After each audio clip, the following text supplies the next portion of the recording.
Are you losing money at the track? Or maybe you're not winning as much as you think you should be?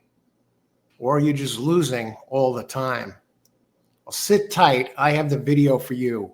Right here, I'm going to present you with 10 traits of a losing horse player. Welcome to All Horse Racing All the Time. I'm Alan, your host. 10 traits of a losing horse player. We're going to jump right into this one by one with examples. And if you recognize any one of these traits will be enough to sink your game. Okay? So keep that in mind. You can if you have these traits, don't worry. Being aware of these traits, that's the first step. That'll help you get things turned around and start making money and start avoiding these key mistakes. So let's get started. Losing trait number one. These are traits that define a losing horse player. So you don't want to have any of these, okay? Trait number one, lack of discipline. You bet impulsively without a clear strategy. That says it all. You just action player throwing money around, but do you have a strategy when you're playing the right races? Also, lack of discipline. Falling under that as well. You're chasing losses and making risky bets, sometimes riskier than the next. You lost some money. Now you want to get it back. Yeah, I'm going to bet on this long shot, making a risky bet. You want to have discipline at the track. And then you don't track your results or learn from your mistakes. After the race is over, do you go back and say, okay, what happened here? Or have you already jumped to a different race at another track? You get the idea. You want to keep track of your wagers and what's going on. You don't want to be on autopilot with a lack of discipline, throwing money around, no strategy, making risky bets. So discipline. Do you have discipline at the track? If you don't, keep that in mind. Number two, traits of a losing horse player. Poor money management. It's all about the money, right? Do you have a plan? Do you bet too much money on picks that you really don't have confidence in? You don't want to do that? Low confidence picks, poor money management. You don't set a bankroll. Do you set a bankroll in money management, and do you stick to it? Okay, I got $50 I'm going to play with. Okay, stick to it. Don't blow to. You don't want to be running the ATM machine.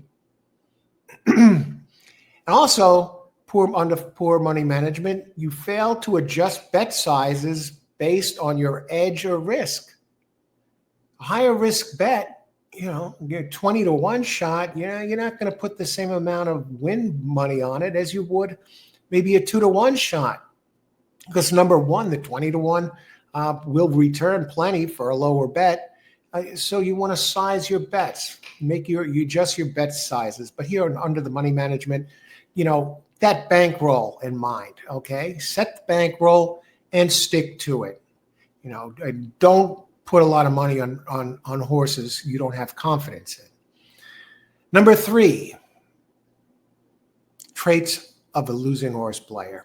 Overconfident with the favorites. You're overconfident, you're playing favorites. And what do I mean by that? Always backing the favorite, regardless of value. Are you getting value on that play? Value. You want value for your money. Yeah, the favorites win about a third of the time, but if you bet, history has shown you just bet all favorites, you win about a third of your races, you'll cash tickets, but you'll be losing money. You want value. So always backing overconfidence in the favorites, not good. Overconfidence in the favorites, sometimes you'll ignore long shots or overlays. That will produce a better ROI, return on investment. And also overcoming overconfidence in the favorites, Usually you assume the low odds means it's a high probability of victory. And that's not true all of the time. Just because the odds are low, the public is setting those odds. If you're a good handicapper, you will spot horses that are going to take money, but they don't really deserve it. Okay? So don't just assume that low odds equals high probability. Number 4, refusal to learn. You just don't want to. You think you know it all. I've been playing the races for 25 years. I know what I'm doing here. Yeah, but you're losing money, right? Refusal to learn. And some examples of that: you don't study race replays or form cycles of the horses. Do you know what a form cycle is? Or trainer patterns. Trainers have tendencies. You want to keep an eye on that. And they usually have trainer leaders. You can keep track of that. The PPs, you could check your form cycles. Replays are readily available. So you want to check that out. Go in there. Be a student of the game. Be aware of what's going on the track. Another thing, refusal to learn. You're avoiding handicapping tools or data analysis. You're not doing data analysis. That's part of the game. This is like horse racing is like a puzzle, okay? You avoid handicapping tools. There are a lot of handicapping tools readily available now that haven't been there for horse players of the past. Online, databases, you can get data and use those tools. Formulated by DRF, that's just one of them. Form cycles, you could look at the form cycles on the PPs of trainer patterns. You have this information available. I hope you're not just picking these randomly. And then again, refusal to learn. You repeat the same mistakes again and again. You don't look back and see what happened. You don't reflect on them. You don't learn anything, glean any information from them. Be a student of the game. You want to win money, or you just want to go there and cheer and throw your money, rip your money out, burn it basically? Learn the game. Be aware of what's going on. Number 5, traits of a losing horse player. Betting every race. You don't have to bet every race. Pick your spots. Pick your spots. Feeling compelled to wager on every race. Some races are just unplayable. Could be the best handicapper out there, one of the best, and you see it's like throwing at a dartboard. You get about 6, 7 horses. They all look like they're about the same. Some races are just not playable. Sometimes you got a bunch of first-time starters. You get the idea. You don't have to bet every race. You don't pass on races. You can pass. There's nothing wrong with passing on a race.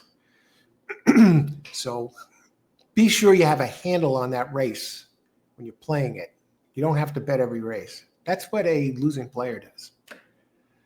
Number 6, emotional decision-making. How many times I talk about this? Emotional, betting with your emotions, betting with your heart, your gut instinct. Take emotions. How many times do you hear me talk about playing the races with ice water in your veins? Maybe you bet on a race on a gut feeling or a superstition. I had a dream about that number last night. You let your frustrations or excitement override your logic. Maybe you won really big, and now you start throwing money around like a monopoly money, and suddenly you lose what you won, and then some. Or you lose bad, you're freaked out, and suddenly you start throwing money around on racing, jumping from track to track, trying to chase losses like we talked about earlier. You don't want to get the emotion and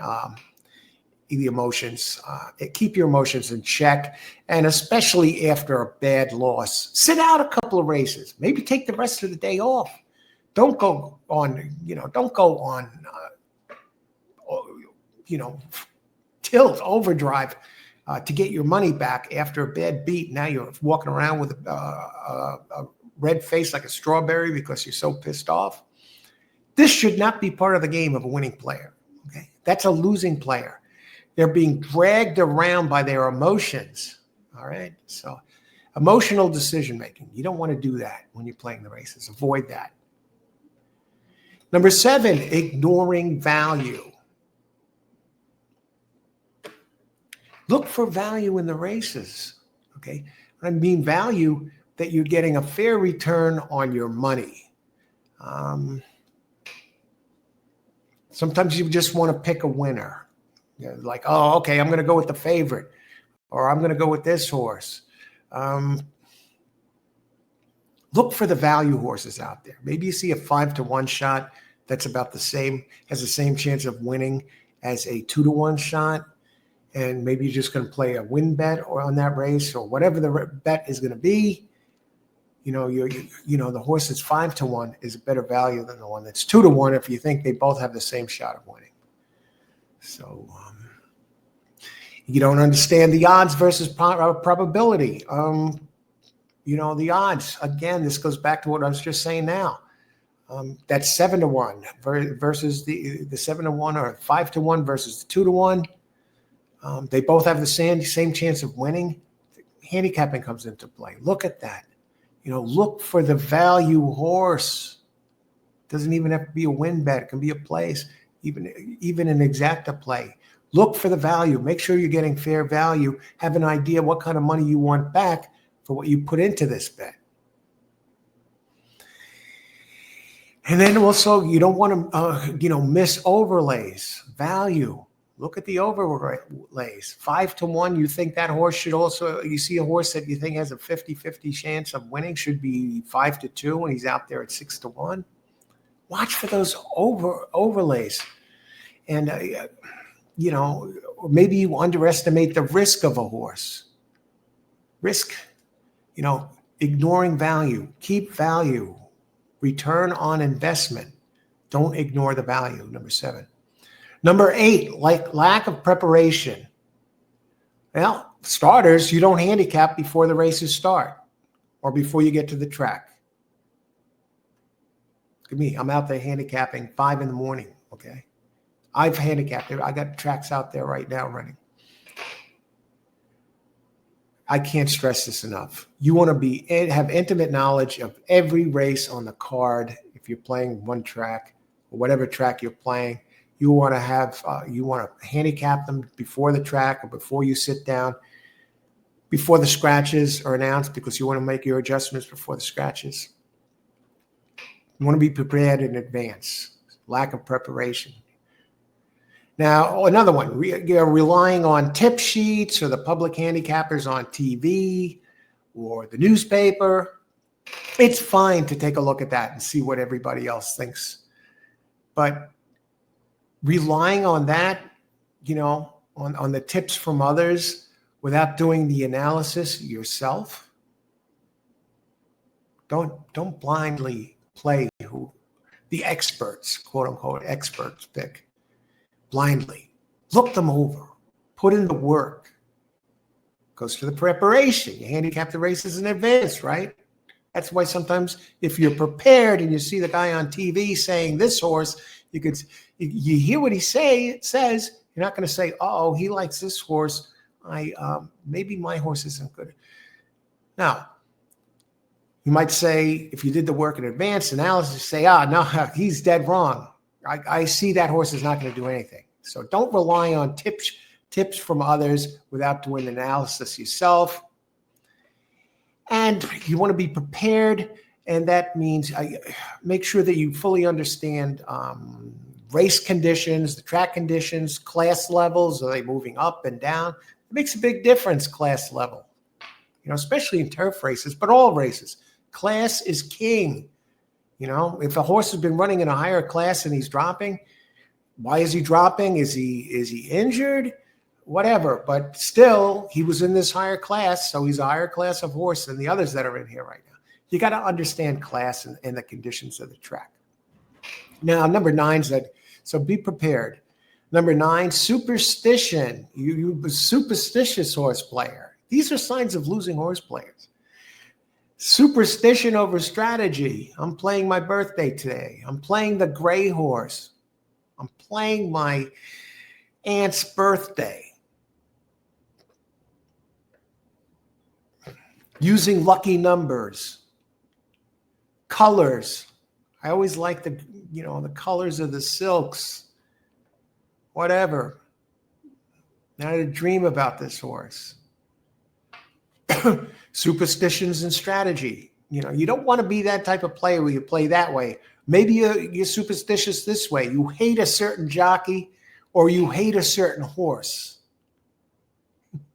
You can't stand this horse, so you're going to bet against it, even though it looks like it's most likely going to win. I'm going to beat him, or this jockey always screws up for me. I hate this jockey. Listen, each race is an entity to itself. You don't want to get superstition. Myths, this guy never does well on, Sunday's always, this horse guy never does anything on Sunday or whatever. Go by the data, not by, you don't want to be a superstitious horse player. It's a strategic game, all right? And last, number 10, you don't review the race after it's over. Maybe you lost a bet. First thing you want to do is go back and look at the race, watch the replay, or look at it the next day and say, what happened in that race? Why was I wrong? Did my horse get cut off, or did he trip? Did I get screwed? Or was I just plain wrong? Or was it I overestimated this horse, or I overestimated this one, underestimated that one? Look, you got to go back. Number 10, the losing player doesn't do that. They have no idea. They're on to the next race already. And they also, no patience. Sometimes they just think it's bad luck. Maybe it's bad handicapping, all right? The losing player think they were unlucky. Maybe they were just plain wrong. If you don't go back and look at the other horses, the ones that won, maybe the other horses, why you thought this one was going to do good and it did nothing. You want to go back and see what happened. Also, you'll see missed opportunities, different thing. If you don't go back, you might miss something in the future. Maybe there was a really good horse in that race that you might be able to use somewhere else.